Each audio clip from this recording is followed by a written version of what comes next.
Toilet বা মুতের প্রকারভেদ। Toilet বা মুত 10 ধরনের হয়। স্বপ্ন মুত, এই ধরনের মুত স্বপ্ন দেখতে দেখতে বিছানাতেই হয়।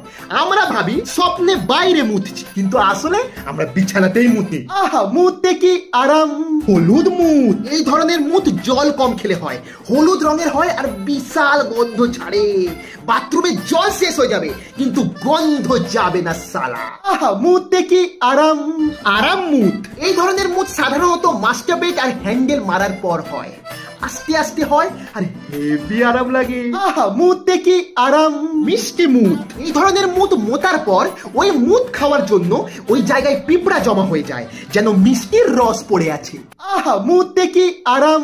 অতি আরাম মুত, এই ধরনের মুতে 1 ঘন্টা থেকে 2 ঘন্টা চেপে রাখার পর অবশেষে যখন আমরা মুতি তখন আমাদের অতি আরাম লাগে। আহা মুততে কি আরাম।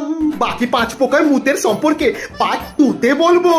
ততক্ষণে ভিডিওটাকে শেয়ার করে ফলো করে দাও, আর যদি ইউটিউব থেকে দেখে থাকো তাহলে সাবস্ক্রাইব করে দাও।